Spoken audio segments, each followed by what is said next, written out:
20h à Abidjan, mesdames et messieurs, bonsoir. Voici les titres de l'actualité de ce dimanche 22 décembre. À la une ce soir, la pose de la première pierre du marché de Bouaké par les présidents ivoiriens et français. Marché présenté comme le plus grand marché de l'Afrique de l'Ouest.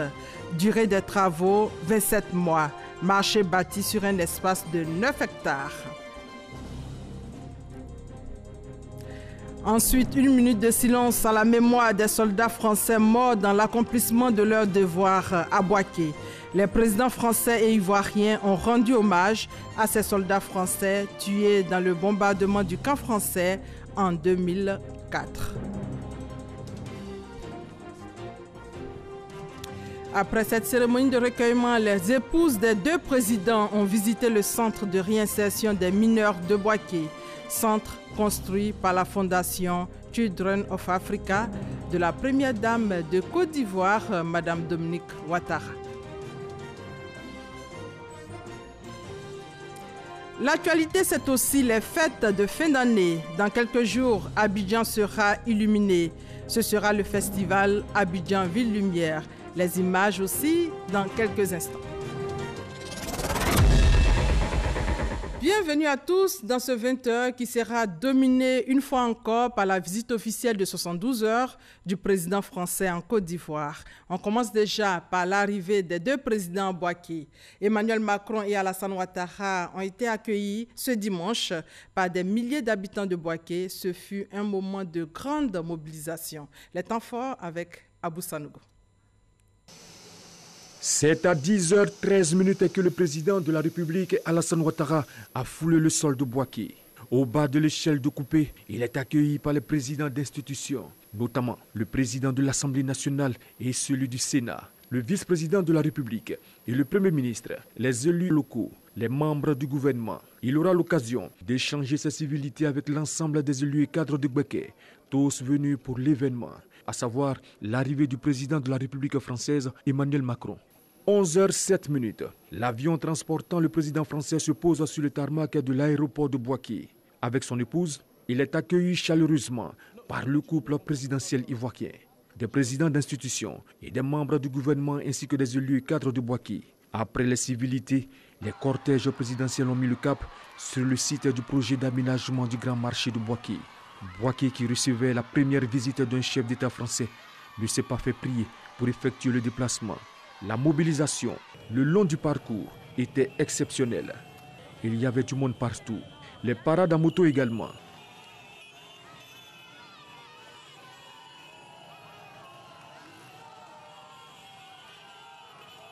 De l'aéroport de Bouaké jusqu'au site devant abriter le nouveau marché de Bouaké, la mobilisation était forte.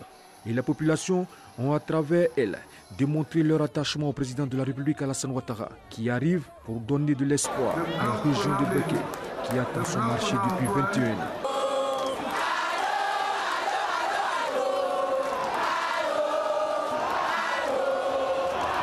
Un moment historique pour Bouaké, qui a tenu à dire merci au chef de l'État de vive voix.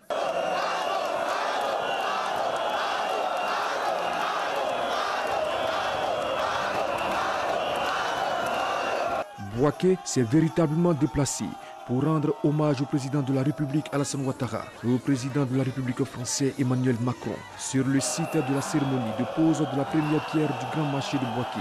C'était la fête. Et juste après la civilité, les présidents français et ivoiriens ont rendu hommage aux soldats tués dans le bombardement du camp français de Bouaké il y a 15 ans. Cérémonie très sobre et dépôt de gerbes aux couleurs ivoiriennes et françaises sur le lieu du drame, c'est-à-dire l'ancien lycée des 4 de Bouaké. Les détails avec Mahama Traoré. 9 drapeaux français et 1 drapeau américain en hommage aux 9 soldats français et aux citoyens américains tombés sur ce site de l'ancien lycée Descartes de Bouaké. C'était le 6 novembre 2004. Morts à la suite d'un bombardement alors qu'ils effectuaient une mission de maintien de la paix en Côte d'Ivoire. Malgré les 15 ans qui séparent le jour du drame de ce dimanche 22 décembre 2019, la France et la Côte d'Ivoire ne les oublient pas. Les 10 victimes ont désormais droit à une stèle commémorative Elle a été dévoilée ce jour par les présidents français et ivoiriens accompagnés de leurs épouses, suivis d'une pose de gerbes de fleurs et de quelques instants de recueillement. À la mémoire du citoyen américain et des 9 militaires français morts dans l'accomplissement de leur devoir le 6 novembre 2004 lors du bombardement du lycée Descartes de Bouaké.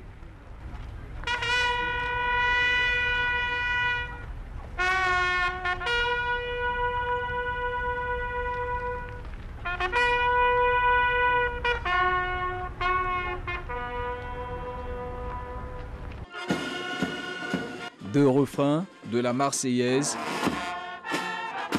et de l'Abidjanaise mettent fin à cette séquence mémorielle. Alassane Ouattara et Emmanuel Macron viennent ainsi de tourner une page sombre de l'amitié ivoiro-française. Et l'actualité plus légère concerne la pose de la première pierre d'un nouveau marché à Bouaké par les présidents Emmanuel Macron et son homologue ivoirien Alassane Ouattara. Marché présenté comme le plus grand marché couvert de l'Afrique de l'Ouest. Le reportage de Jérôme Kofi Aboulé. On en a fait à Bouaké un rêve. Voilà qu'aujourd'hui c'est une réalité. La construction du grand marché central de Bouaké-Kro, la deuxième ville et la troisième économie de la Côte d'Ivoire, après pratiquement 20 années d'attente. Une réalité par la volonté du chef, le président de la République de Côte d'Ivoire, Alassane Ouattara, qui vient à Bouaké pour le lancement des travaux. La construction de ce marché, il en a fait la promesse lors de sa visite d'État dans le Bouaké en 2013. Le président de la République à Bouaké ce dimanche 22 décembre 2019, sans être seul, en compagnie du président Emmanuel Macron. C'est non seulement pour les populations le respect de la parole donnée, mais aussi un grand honneur avec la présence d'un chef d'État français, la première dans l'histoire de Bouaké. Le caractère exceptionnel de l'événement qui nous réunit ce jour pour poser la première pierre du nouveau grand marché de Bouaké. L'ancien s'étant consumé dans les flammes en une sombre nuit de février 1998, nous conforte dans la conviction que Bouaké, notre très chère et belle cité, renaît de ses cendres grâce à votre engagement ferme à nos côtés et à la solidarité du peuple français. Excellence, Monsieur le Président de la République, vous êtes un homme de parole. Vous nous avez promis ce beau marché et vous êtes en train de le réaliser. La présence à vos côtés à Bouaké, deuxième ville du pays, de son Excellence Emmanuel Macron, président de la République française, nous honore grandement. C'est pourquoi cette population, comme vous pouvez le constater, et dont la joie est indicible, voudrait par ma modeste voix vous souhaiter à Kouaba danser à Bouaké, la cité de l'hospitalité. La pose de la première pierre du grand marché de Bouaké, effectuée par les deux chefs d'État, ivoiriens et français, se veut, comme on le voit, le symbole de la coopération renforcée entre la Côte d'Ivoire et la France. Financé à hauteur d'environ 40 milliards de francs CFA par l'Agence française de développement dans le cadre du contrat de désendettement et de développement, le grand marché de Bouaké, sur une superficie de 9 hectares, sera le plus grand couvert d'Afrique de l'Ouest. Les cadres de la région du Béquet, heureux de cette réalisation à livrer dans 27 mois, ont saisi l'occasion pour faire parler leur cœur en offrant au président Alassane Ouattara un cheval blanc et une chaise royale, tout comme à son homologue français Emmanuel Macron. Et vous l'aviez entendu, ce futur grand marché dont les travaux vont durer 27 mois est bâti sur un espace de 9 hectares. Il comportera 5000 boutiques et 3000 tables. Un véritable cadeau de Noël pour les populations de cette ville. Leur réaction au micro de Jérôme Kofi Aboulé. Le marché, c'est un lieu de cohésion, c'est un lieu d'échange. Et qui dit marché, dit femme. C'est un lieu où on vient, on achète, on ne demande pas l'ethnie, la religion, le parti politique de quelqu'un. Et aujourd'hui, ce grand marché de la sous-région fait notre joie. Nous avons formé nos femmes, 502 femmes, identifiées dans toutes les régions du Béquet, qu'on a appelées les championnes du développement. Elles sont prêtes pour conquérir ce marché. Les commerçants ne peuvent que dire merci au président de la République pour la promesse tenue à l'égard des commerçants. Ce marché va nous apporter beaucoup de choses. Il va nous aider, surtout nous les femmes commerçantes de Bouaké. Vraiment, on est très heureuses, très heureuses. Nous autres, on n'a pas de place. Donc ça va nous apporter beaucoup de choses. Et puis on va commencer à faire nos activités, puis bon, on va avancer quoi. Que Dieu fasse que l'an 2020 soit une bonne année pour nous, que le marché, on construit tout, que nos enfants puissent avoir une place dans le marché.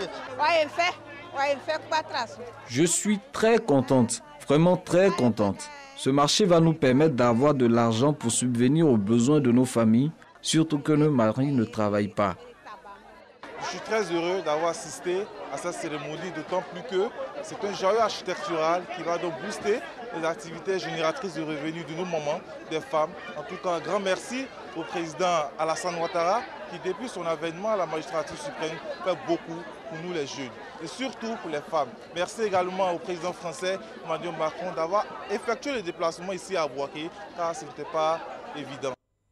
Et voilà, à suivre maintenant l'activité des deux premières dames. Dominique Ouattara et Brigitte Macron ont visité le centre de réinsertion des mineurs de Bouaké. Ce centre, construit par la Fondation Children of Africa de la première dame de Côte d'Ivoire, vise à redonner une seconde chance aux mineurs susceptibles de basculer dans la délinquance. Le reportage de Mahama Traoré.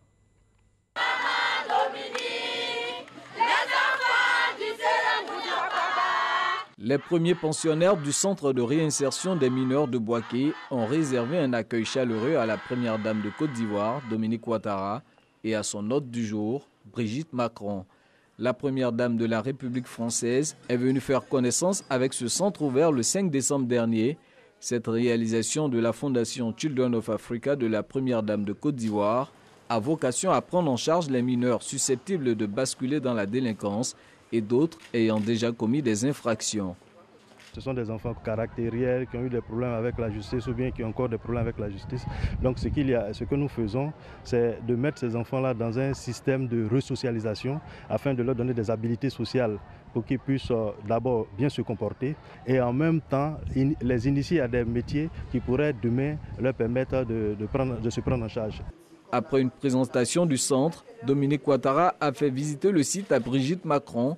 Les deux premières dames se sont par la suite entretenues avec les enfants. Elles n'ont pas manqué de saluer leur courage. Je suis absolument émerveillée de ce que j'ai vu ce matin, parce que c'est impossible quand un adolescent ou un enfant a fait une sortie de route de le mettre en prison. C'est dans ce genre d'endroit qu'on lui donne vraiment sa chance, parce qu'on va le former et on va lui montrer qu'on a confiance en lui. C'est certain que c'est la bonne solution. Il faut absolument multiplier ce genre d'endroit, parce que la prison n'est pas la place de nos enfants. C'est pas possible qu'ils soient là. Donc je veux remercier Madame Ouattara pour tout ce qu'elle fait pour les enfants ivoiriens. Je suis très heureuse que Madame Brigitte Macron ait trouvé le temps, qui est très court, de pouvoir venir voir le centre des mineurs. Et je suis heureuse que les enfants aient pu parler un petit peu avec elle pour lui expliquer ce qu'ils faisaient. Le centre de réinsertion des mineurs de Bouaké a une capacité d'accueil de 80 places. Les pensionnaires ont droit à 18 mois de formation à divers métiers afin de reprendre leur place dans la vie active. Avant la visite de Bouaké, le chef de l'État et la première dame ont offert un dîner en l'honneur du couple présidentiel français. Un dîner pour célébrer une amitié et sceller une coopération plus forte. Le point avec Sidonie Davila. Palais des Congrès du Sofitel Hôtel Ivoire, célébration de l'amitié entre la Côte d'Ivoire et la France. Une relation qui a débuté le 18 mai 1961. Ce dîner en l'honneur du couple présidentiel français offert par le président de la République Alassane Ouattara vise à célébrer 58 années d'une amitié sincère, comme l'ont rappelé les deux autorités.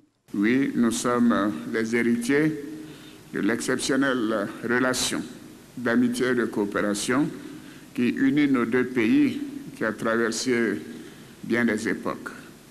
Aujourd'hui, nous avons la responsabilité de moderniser cette relation et de l'adapter aux contraintes de notre époque et aux attentes de nos peuples. Je suis heureux de constater que c'est le sens de la dynamique nouvelle que nous avons su insuffler à l'axe Paris-Yamoussoukro au cours de nos différentes rencontres. C'est donc à juste titre que votre visite est placée sous le signe de l'amitié sincère et du renouveau. Après avoir dit toute l'amitié que la Côte d'Ivoire et la France se portent et rappelé la densité de leur coopération, le président de la République, en saluant l'implication personnelle de son homologue Emmanuel Macron, encourage la France à poursuivre ses engagements dans plusieurs domaines. Je suis heureux de constater que de nombreux chefs d'entreprise vous accompagnent. Je les invite à profiter des importantes opportunités d'investissement qu'offre la Côte d'Ivoire dans le domaine de la transformation locale de nos matières premières agricoles, notamment le cacao et l'anacarde, ainsi que dans le secteur de la sécurité, de l'énergie et des infrastructures routières. De plus, la Côte d'Ivoire bénéficie de l'appui de la France pour la mise en œuvre de nombreux projets de développement, dont le plus emblématique est le métro d'Abidjan. Monsieur le Président, nous devons, dans le cadre de nos priorités bilatérales, offrir aux jeunes Ivoiriens plus d'opportunités de formation et d'accès aux écoles et aux universités françaises et pérenniser les projets qui permettent leur épanouissement dans leur pays. La France est un partenaire militaire et politique important et un allié sûr dans le combat contre le terrorisme en Afrique de l'Ouest. Votre présence et votre engagement au Sahel ont permis de préserver la région et les États. Je vous encourage, Monsieur le Président, à poursuivre l'engagement de la France au Sahel et je soutiens vos efforts en faveur d'une plus grande implication de l'Europe à vos côtés. Le président français Emmanuel Macron, lui, a souligné le caractère unique de cette coopération dont il est fier, mais pour laquelle la confiance doit être rebâtie. Ces liens qui sont le fruit d'une histoire, mais aussi le résultat d'un choix. Le choix de travailler ensemble, d'étudier ensemble, de vivre ensemble, d'être ensemble. Et nous sommes heureux d'être ensemble ce soir. Ces liens humains, ce sont des histoires, des parcours, tissés entre nos deux pays et qui sont autant de fierté. C'est un choix aussi pour bâtir la confiance et l'équilibre, le respect mutuel. Et ayant cité toutes ces grandes personnalités qui font la relation entre nos deux pays, je veux finir par vous citer vous, Monsieur le Président, cher Alassane. Ce que nous avons fait n'aurait pas été possible sans votre engagement personnel et votre travail, sans aussi la reconnaissance qu'ont les autres chefs d'État à votre endroit et la légitimité qui est la vôtre. Alors s'il est des artisans aussi de la relation de son avenir, de la stabilité de votre pays et de notre amitié, c'est bien vous. Au menu de cette soirée, placée sous le signe de l'amitié sincère et du renouveau, un répertoire de musique ivoirienne et française. Les présidents Alassane Ouattara et Emmanuel Macron, ainsi que leurs différents convives, se sont laissés bercer par des mélodies aussi langoureuses que rythmées. Et depuis hier, la suppression du franc CFA fait la une de l'actualité. La disparition du CFA dans les pays de l'UEMOA à partir du mois de juillet 2020 et son remplacement par l'ECO, la monnaie unique de la CEDEAO. L'annonce historique a été faite hier, samedi, par les deux chefs d'État après leur entretien ici même à Abidjan, au palais présidentiel. Le compte-rendu de Viviane Aïmé. Point d'orgue de la visite officielle du président français Emmanuel Macron en Côte d'Ivoire, sa rencontre ce samedi au palais présidentiel avec son homologue ivoirien, le président Alassane Ouattara. Après les honneurs militaires exécutés par la musique et 3 sections de la garde républicaine, le chef de l'État français a été accueilli par son hôte ivoirien. Les deux chefs d'État se sont retirés pour un tête-à-tête tout d'abord, puis suivi d'un entretien élargi à leurs 2 délégations. Sécurité, lutte contre le terrorisme dans la sous-région ouest-africaine, renforcement de la coopération entre les deux pays au plan économique, éducatif, sportif, au plan de la santé et très particulièrement la coopération monétaire. Autant de sujets passés en revue. Au terme de leur concertation, les deux chefs d'État, dans une déclaration conjointe devant la presse française et nationale, ont fait une annonce historique concernant la mise en circulation dans les 8 pays de l'UEMOA de l'ECO, la monnaie unique de la CEDEAO à partir de juillet 2020 et la disparition du franc CFA dans ces pays. C'est en sa qualité de président en exercice de l'UEMOA, l'Union économique et monétaire ouest-africaine qui regroupe 8 pays membres de la CEDEAO, que le président de la République, Alassane Ouattara, a rendu publique cette décision prise par les chefs d'État de l'UEMOA. Je suis heureux d'annoncer qu'en accord avec les autres chefs d'État de l'UEMOA, nous avons décidé de faire une réforme du franc CFA avec les 3 changements majeurs suivants. Tout d'abord, le changement du nom de la monnaie, du franc CFA à l'ECO. Deuxièmement, l'arrêt de la centralisation de 50% de nos réserves de change au Trésor français et la fermeture du compte d'opération. Troisièmement, le retrait des représentants de la France de tous les organes de décision et de gestion de l'UEMOA. Par ailleurs, cette importante réforme prend en compte notre volonté de construire notre futur de manière responsable, afin d'attirer les investissements privés, de créer des emplois et de poursuivre le développement économique de nos pays.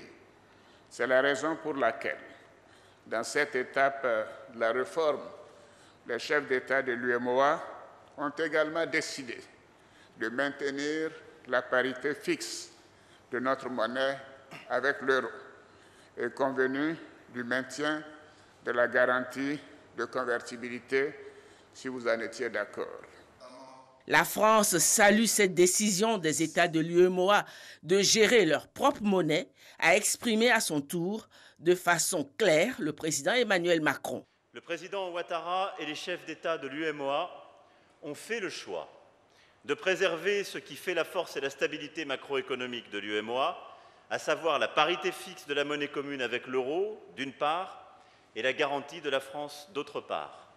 C'est leur choix, c'est leur demande, explicitement énoncée par le président Ouattara. La France le soutient, nous l'acceptons et nous serons au rendez-vous. Dans le même temps, il y avait des fortes attentes pour réformer en profondeur le partenariat entre la France et l'UEMOA, l'inscrire en cohérence avec la dynamique du projet de monnaie unique à l'échelle de la CEDEAO. L'ECO. Cette monnaie verra le jour en 2020. Je m'en félicite. Elle sera l'outil de cette intégration. Le président Ouattara a évoqué la question du nom. Je vais pour ma part ici vous confirmer les 2 changements majeurs qui accompagneront cette évolution et que la France a décidé d'embrasser à vos côtés. D'abord, nous avons ensemble décidé de mettre fin à la centralisation obligatoire des réserves de change en France, qui représentaient 50%, en actant la suppression du mécanisme du compte d'opération. J'avais entendu ô combien, à la fois le compte d'opération et ses réserves obligatoires sur le compte spécial du Trésor étaient un souci, un sujet de crispation. Nous y mettons fin. Ensuite, nous engagerons un dialogue sur de nouvelles bases. La France ne siégera plus dans aucune des instances techniques de gouvernance de l'Union. Plus spécifiquement, elle ne nommera plus de représentants au conseil d'administration, au comité de politique monétaire de la Banque centrale, ni à la commission bancaire de l'Union. Et je souhaite que les meilleurs experts africains puissent être nommés, que les meilleurs académiques, que vos représentants et vos administrations puissent ainsi faire avancer ce sujet. Aujourd'hui, la France ajuste donc son positionnement pour devenir le garant financier de l'Union, conformément aux choix faits par les États. Parité fixe de l'ECO avec l'euro, à l'image du franc CFA, Qu'est-ce qui a changé?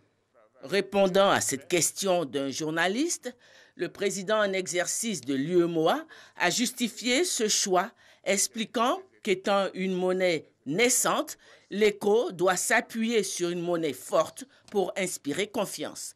Mais l'espoir que l'éco devienne un jour une monnaie forte et indépendante n'est pas à exclure, a-t-il ajouté, exhortant les Africains à relever ce défi. Je veux signaler que de très grands pays producteurs de pétrole, ayant des réserves de milliers de milliards, tels que l'Arabie saoudite, ont une parité fixe avec le dollar.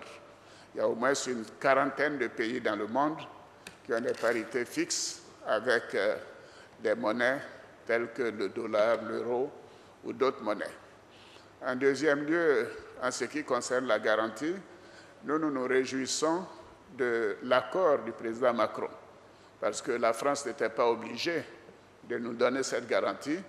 Mais en attendant la mise en place de l'éco, nous voulons éviter des spéculations et des fuites de capitaux et nous assurer que tout ça se fait par étapes pour que nous soyons donc maîtres de notre politique monétaire et que nous puissions faire en sorte que nous sommes en mesure d'augmenter nos réserves de change, y compris l'accumulation d'un stock d'or, et qu'avec le temps, quand l'éco sera fonctionnel, évidemment, donc il appartiendra aux chefs d'État de tous les pays qui seront membres de l'éco à ce moment-là de prendre une décision. Donc je suis totalement heureux de faire cette annonce à Abidjan et je remercie les chefs d'État de l'UEMOA qui m'ont donc demandé de faire ce travail. Et ce matin, j'ai informé les chefs d'État de la CEDEAO et cette nouvelle a été particulièrement bien reçue au niveau de la CEDEAO. Faisant suite à l'annonce de la mise en circulation prochaine de l'éco, un accord de coopération garantissant la parité de l'éco avec l'euro a été signé entre l'UEMOA, représenté par le président du Conseil des ministres de l'économie et des finances de l'Union, le ministre béninois Romuald Wadani, et la France, représentée par son ministre de l'économie et des finances, Bruno Le Maire. Et la rédaction de RTI 1 a réagi aussitôt en collant cette actualité qu'est la disparition du franc CFA. Le magazine du dimanche est donc revenu sur le sujet avec un ancien banquier, M. Sungalo Traoré. L'invité d'Amza Djabi a parlé de l'éco, la nouvelle monnaie qui remplacera le franc CFA en 2020. Extrait. Nous allons à l'éco pas à pas avec la parité qui est maintenue. Ça veut dire que la valeur de la monnaie est maintenue. Maintenant, la prochaine étape, c'est de faire en sorte qu'un jour, si cette parité doit être modifiée, il faut que nous soyons en mesure de supporter simplement au plan technique la valeur du franc CFA. Aujourd'hui, elle est supportée techniquement. Nous avons les réserves qu'il faut pour pouvoir la supporter techniquement. Mais une monnaie, ce n'est pas seulement l'aspect technique, c'est aussi la confiance qu'on a, à tort ou à raison, dans cette monnaie. Et cette confiance, c'est quand même l'environnement économique qui l'a créé. Et notre prochain chemin, c'est de vraiment industrialiser nos pays de manière que nous ayons une économie basée sur quelque chose de plus solide que les matières premières qui se vendent à la bourse. D'accord. Et quels peuvent être les avantages de cette monnaie aujourd'hui? De l'éco. L'éco aujourd'hui, c'est que c'est une monnaie forte. Avec une monnaie forte, mais la parité reste... La parité reste, donc ça veut dire que les investissements que vous faites ne perdent pas de valeur. Donc les hommes d'affaires qui nous suivent en ce moment peuvent être tranquilles? Absolument. Il n'y aura pas de, on va dire quoi, d'évaluation? Il n'y a pas de dévaluation, absolument pas. Et au contraire, si on n'avait pas maintenu la parité, il y aurait eu des spéculateurs qui auraient commencé déjà à jouer contre le franc CFA.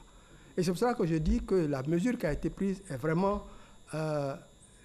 la meilleure chose qui pouvait nous arriver, c'était d'envisager cette évolution, de la programmer dans le temps et de faire en sorte que notre monnaie soit toujours un instrument, une réserve de valeur et un instrument d'échange valable et accepté par tous.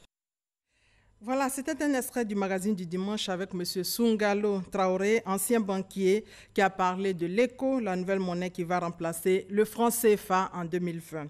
Et sur le même sujet, la direction des magazines d'information vous propose demain l'émission Ça fait l'actualité, qui reviendra plus en détail sur la question de la disparition du franc CFA avec notre spécialiste maison en économie, Adama Kone, et son invité. Nous sommes donc aussi à la veille des fêtes de fin d'année. Le gouverneur du district autonome d'Abidjan, comme chaque année, s'active pour illuminer Abidjan. C'est le festival Abidjan Ville Lumière. Nous y reviendrons largement dans nos prochaines éditions. Revenons donc pour terminer sur la pose de la première pierre du marché de Bouaké par les présidents ivoiriens et français. Marché présenté comme le plus grand marché de l'Afrique de l'Ouest. Durée des travaux, 27 mois, marché bâti sur un espace de 9 hectares. Et voilà, c'est la fin de ce 20h. Merci à toute la rédaction qui m'a aidé à préparer cette édition. Merci de votre fidélité et bonne soirée à tous.